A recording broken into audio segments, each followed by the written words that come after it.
নমস্কার। মীন রাশি মীন লগ্নের মানুষ, শরীরটা কিছুতেই ঠিকঠাক যাচ্ছে না। কনফিডেন্স লেভেল ক্রমাগত কমছে, যা ভাবছেন তা কিছুতেই হচ্ছে না। সব সময় নিজেকে মনে হচ্ছে দুর্বল, সব সময় নিজেকে মনে হচ্ছে হেরে গিয়েছেন।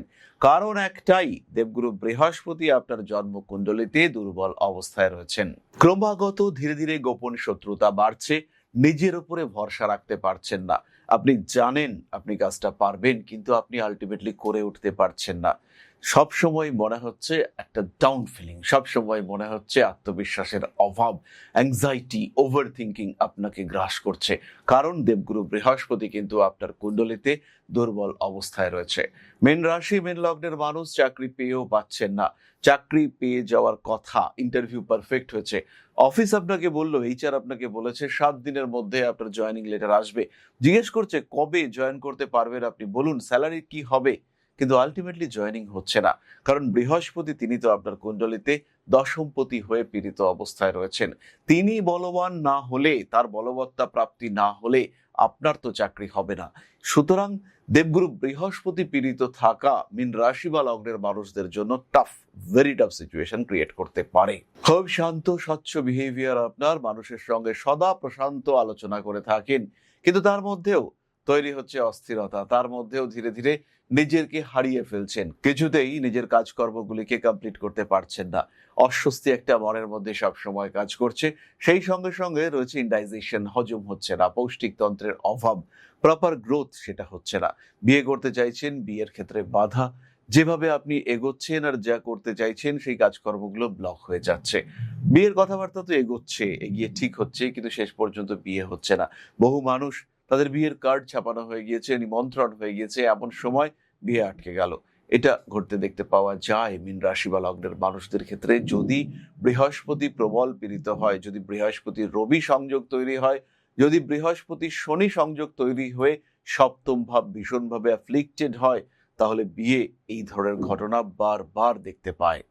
মীন রাশি মীন লগ্নের মানুষ পড়াশোনা তো করছেন, খুব ভালোভাবে পড়াশোনা করছেন, পড়াশোনার রেজাল্টও খুব ভালো হওয়ার কথা, কিন্তু আলটিমেটলি হচ্ছে না।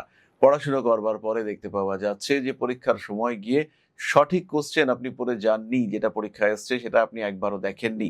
কারণ বৃহস্পতি তো আপনার কুণ্ডলিতে পীড়িত অবস্থায় রয়েছে, গ্রোথ রেট তো আপনার কম, স্মৃতিশক্তি প্রপার সাপোর্ট দিচ্ছে না, বারবার ভুলে যাচ্ছেন, সবচেয়ে বড় কথা। এবং আলটিমেটলি শরীরটা কিছুতেই সত্যি সত্যিই ভালো থাকছে না, মন মেজাজ ভালো থাকছে না। ক্রমাগত মনে হচ্ছে আমি একা হয়ে যাচ্ছি, ভালো লাগছে না, আমি ভালো নেই, এই ফিলিংস আসছে আপনার মধ্যে। বিভিন্ন দিক থেকে ধর্ম, ধর্মীয় অনুশাসন, এগুলো থেকে দূরে থাকতে ইচ্ছে করছে। হাতে পড়েছিলেন কয়েকটা জেমস্টোন, হাতে পড়েছিলেন একটি কবচ, জোর করে বিরক্ত হয়ে খুলে ফেলে দিলেন।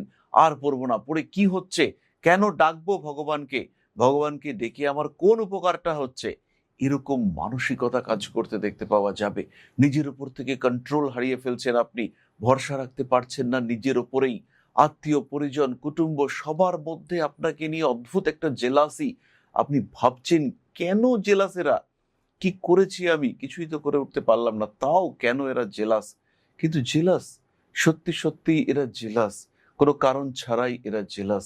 কারণ বৃহস্পতি আপনার কুণ্ডলিতে দুর্বল অবস্থায় রয়েছে। এই সিচুয়েশন থেকে বেরিয়ে আসতে হবে। যদি সেভিংস বাড়াতে চান, যদি নিজেকে ভালো রাখতে চান, যদি ব্যবসা কিংবা কর্মক্ষেত্রে আর একটু ডেভেলপমেন্ট চান, যদি ক্রমাগত উন্নতি চান জীবনে, সেই ক্ষেত্রে বৃহস্পতিকে বলবান করতেই হবে। পোখরাজ ধারণ করা যেতে পারে, প্রয়োজনে অবশ্যই পোখরাজ ধারণ করা যেতে পারে। ধারণ করতে পারেন সিট্রিন ব্রেসলেট, 5মুখী রুদ্রাক্ষ, ধারণ করতে পারেন 5মুখী, 6মুখী, 7মুখী রুদ্রাক্ষ কম্বিনেশন, দান করতে পারেন হলুদ বস্ত্র। প্রত্যেকটি কিন্তু করা যেতে পারে, আর প্রত্যেকটি আপনার জীবনে পজিটিভ রেজাল্ট দেবে। অবস্থা এবং অর্থনৈতিক স্বচ্ছন্দ অনুভব করে আপনাকে ডিসিশন নিতে হবে কোন রেমেডি আপনার জন্য কার্যকরী। বলবেন আপনার জ্যোতিষ বন্ধু। জীবন আপনার, একে ভালো রাখার দায়িত্ব তাই আপনাকেই নিতে হবে। জয় মা আদিশক্তি। নমস্কার।